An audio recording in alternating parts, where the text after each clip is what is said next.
El legado de la Segunda Guerra Mundial. Destrucción mundial.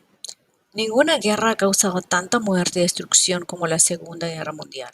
Cuando volvió la paz, muchas ciudades en todo el mundo estaban en ruinas y millones de personas habían muerto. El costo humano de la guerra. Si bien las estadísticas específicas nunca se conocerán, el costo humano en ambos bandos fue inmenso. Aproximadamente 20 millones de soldados murieron y otros tantos millones resultaron heridos.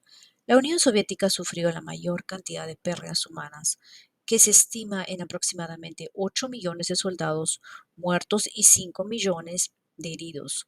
Más de 400.000 soldados estadounidenses murieron y más de 600.000 resultaron heridos.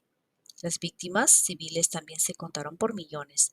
Tanto los aliados como las potencias del eje habían combatido una guerra sin límites, bombardearon ciudades y destruyeron aldeas.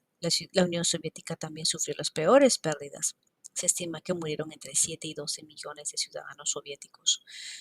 China, bajo el ataque de Japón en la década de 1930, perdió aproximadamente 10 millones de civiles. La guerra creó una inmensa ola de refugiados. Entre ellos había huérfanos, prisioneros de guerra, sobrevivientes de los campos de concentración y aquellos que huyeron de los ejércitos que se aproximaban. Después de la guerra, 21 millones de refugiados, la mayoría de ellos hambrientos y sin hogar, trataron de recomenzar sus vidas en medio de las ruinas de Europa y Asia. Vencedores y perdedores económicos. La guerra dejó en ruinas a muchas de las economías del mundo. Solo los Estados Unidos, donde no tuvieron lugar batallas importantes, excepto la de Pearl Harbor, emergieron de la guerra con una economía fuerte. El auge de la industria durante la época de la guerra había sacado a la nación de la Gran Depresión. Después de la guerra, la economía estadounidense continuó creciendo. Las fuerzas estadounidenses ocuparon Japón durante varios años después de la guerra.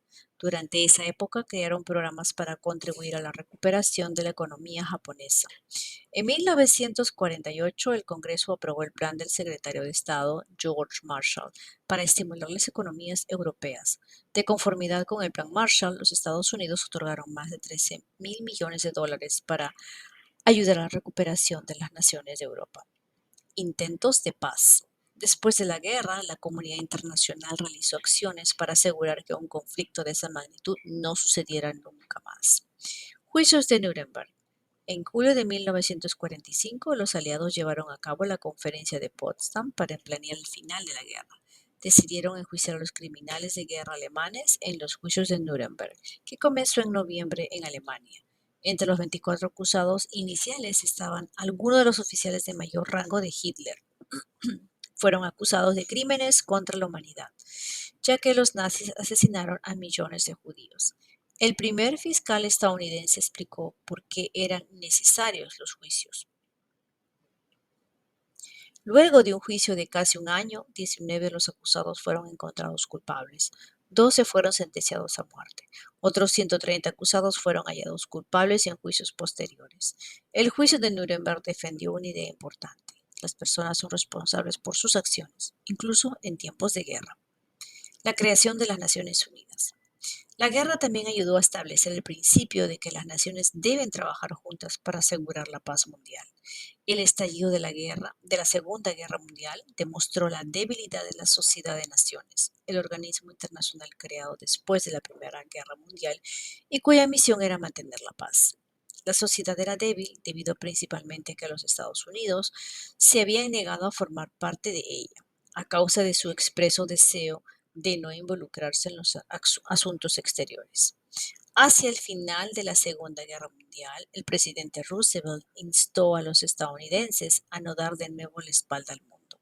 El país le hizo caso. En abril de 1945, los delegados de 50 naciones, entre las que se incluían los Estados Unidos, se reunieron en San Francisco para analizar la creación de una nueva organización internacional de paz. En junio, las 50 naciones aprobaron por unanimidad la carta que creaba el nuevo organismo para mantener la paz, que se llamó Naciones Unidas u ONU. Cambios en Estados Unidos y en el mundo. La guerra transformó radicalmente el mundo. No solamente las economías estaban arruinadas y se había perdido un sinnúmero de vidas, sino que muchas naciones atravesaron cambios sociales. La guerra también contribuyó a difundir el comunismo, al que los